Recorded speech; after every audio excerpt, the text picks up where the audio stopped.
Miss Moreland again. I'm going to go ahead and start reading chapter 2 of Hatchet. All right. For a time that he could not understand, Brian could do nothing. Even after his mind began working and he could see what had happened, he could do nothing. It was as if his hands and arms were lead.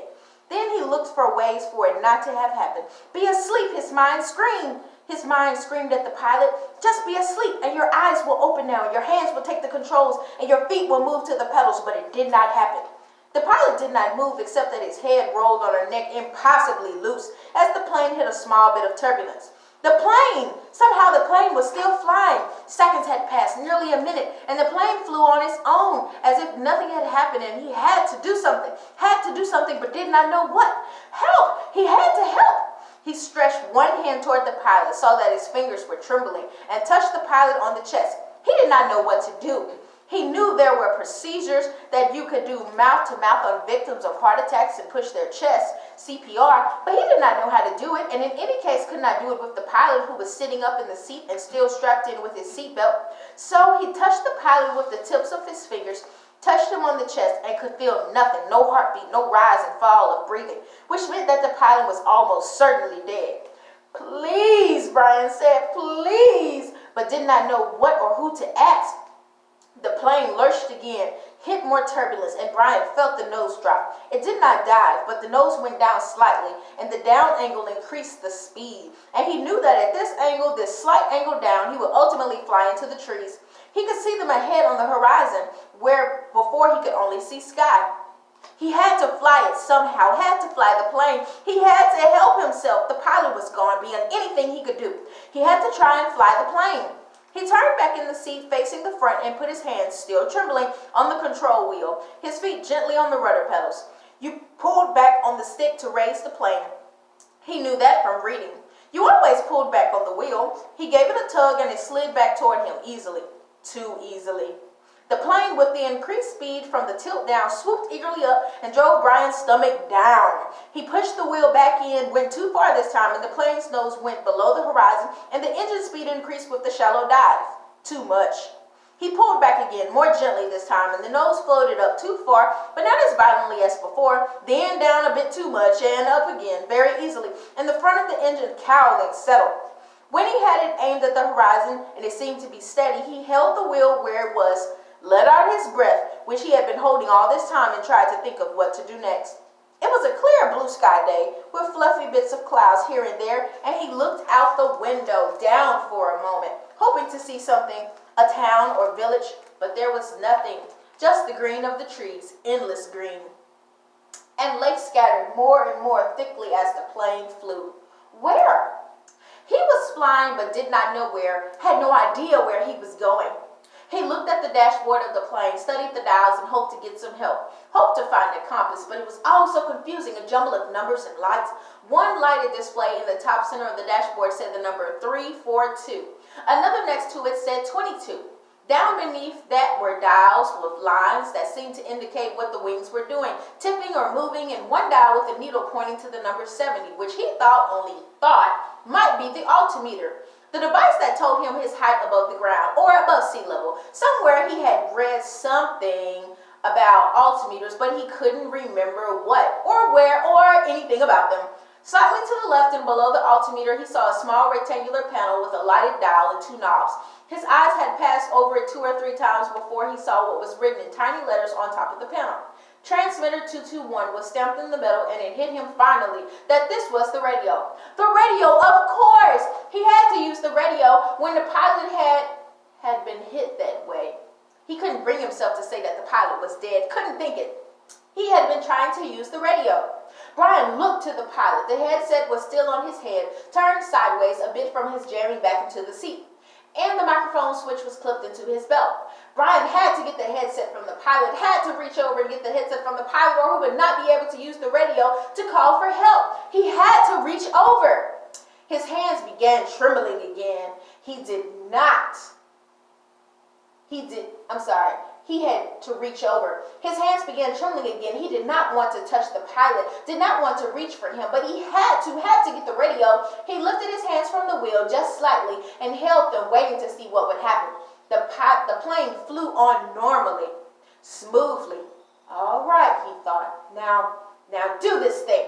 He turned and reached for the headset, slid it from the pilot's head, one eye on the plane, waiting for it to dive. The headset came easily, but the microphone switch at the pilot's belt was jammed in, and he had to pull it to get it loose. When he pulled, his elbow bumped the wheel and pushed it in, and the plane started down in a shallow dive.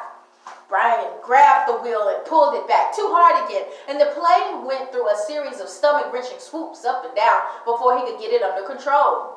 When things had settled again, he pulled at the mic cord once more and at last jerked the cord free. It took him another second or two to place the headset on his own head and position the small microphone tube in front of his mouth. He had seen the pilot use it, had seen him depress the switch at his belt, so Brian pushed the switch in and blew into the mic.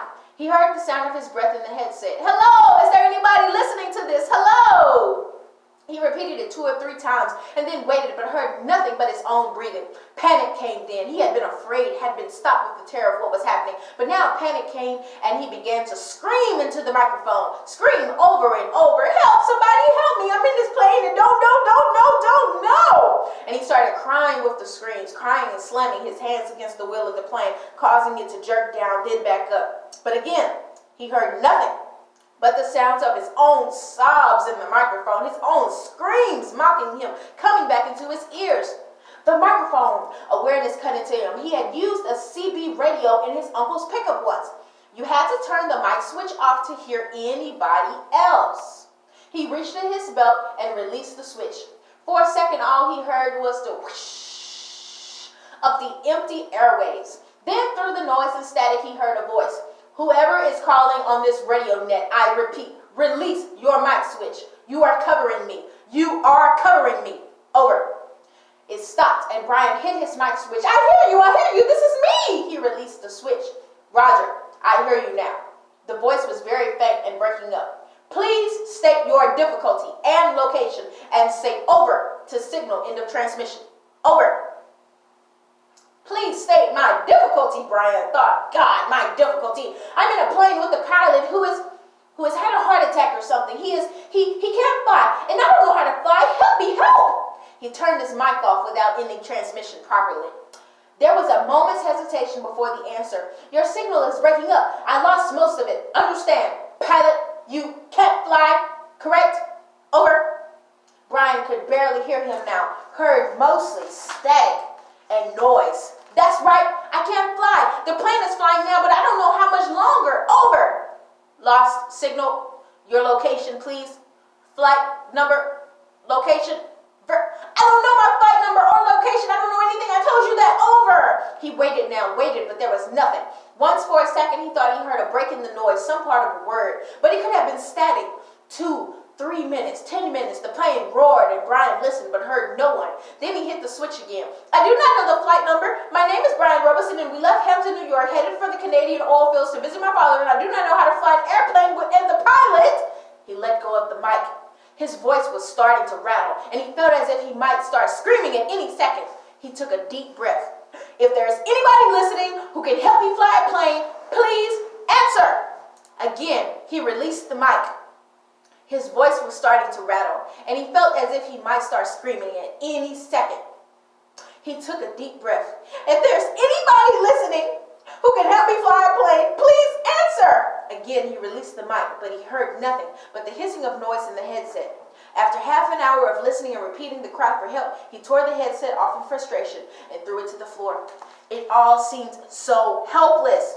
Even if he did get somebody, what could anybody do? Tell him to be careful? All so hopeless.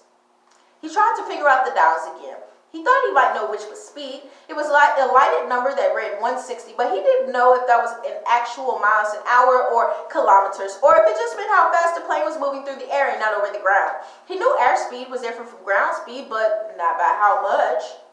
Parts of books he'd read about flying came to him, how wings worked, how the propeller pulled the plane through the sky, simple things that wouldn't help him now.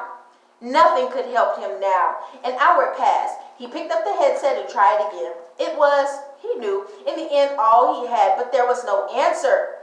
He felt like a prisoner, kept in a small cell that was hurtling through the sky at what he thought to be 160 miles an hour. He didn't know where, just headed somewhere until, there it was. Until what? Until he ran out of fuel. When the plane ran out of fuel, it would go down, period. Or he could pull the throttle out and make it go down now. He had seen the pilot push the throttle into increased speed. If he pulled the throttle back out, the engine would slow down and the plane would go down. Those were his choices. He could wait for the plane to run out of gas and fall, or he could push the throttle in and make it happen sooner. If he waited for the plane to run out of fuel, he would go farther, but he did not know which way he was moving. When the pilot had jerked, he had moved the plane, but could not remember how much of it or if it had come back to its original course. Since he did not know the original course anyway and could only guess in which this plane might be the compass, the one reading 342, he did not know where he had been or where he was going. So it didn't make much difference if he went down now or waited. Everything in him rebelled against stopping the engine and falling now. He had a vague feeling that he was wrong to keep heading as the plane was heading, a feeling that he might be going off in the wrong direction, but he could not bring himself to stop the engine and fall. Now he was safe, or safer than if he went down. The plane was flying. He was still breathing. When the engine stopped, he would go down. So he left the plane running, holding altitude, and kept trying the radio. He worked out a system. Every 10 minutes, by the small clock built into the dashboard, he tried the radio with a simple message. I need help. Is there anybody listening to me?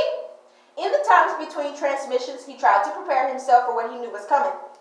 When he ran out of fuel, the plane would start down. He guessed that without the propeller pulling, he would have to push the nose down to keep the plane flying. He thought he may have read that somewhere, or it just came to him. Either way, it made sense. He would have to push the nose down to keep flying speed, and then just before he hit, he would have to pull the nose back up to slow the plane as much as possible. It all makes sense. Glide down, then slow the plane, and hit. Hit. He would have to find a clearing as he went down.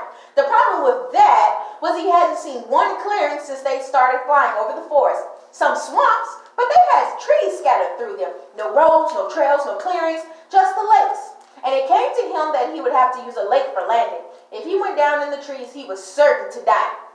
The trees would tear the plane to pieces as it went into him. He would have to come down in a lake. No, on the edge of a lake. He would have to come down near the edge of a lake and try to slow the plane as much as possible just before he hit the water. Easy to say, he thought, hard to do. Easy say, hard do. Easy say, hard do. It became a chant that beat with the engine. Easy say, hard do. Impossible to do. He repeated the radio call 17 times at the 10-minute intervals, working on what he would do between transmissions. Once more, he reached over to the pilot and touched him on the face, but the skin was cold, hard cold, death cold, and Brian turned back to the dashboard. He did what he could, tightened his seatbelt, positioned himself, rehearsed mentally again and again what his procedure should be. When the plane ran out of gas, he should hold the nose down and head to the nearest lake and try to fly the plane kind of onto the water. That's how he thought of it. Kind of fly the plane onto the water. And just before it hit, he would pull back on the wheel and slow the plane down to reduce the impact. Over and over his mind ran the picture of how it would go. The plane running out of gas, flying the plane into the water, the crash, from pictures he'd seen on television. He tried to visualize it. He tried to be ready. But between the 17th and 18th radio transmissions, without a warning, the engine coughed, roared violently for a second, and died.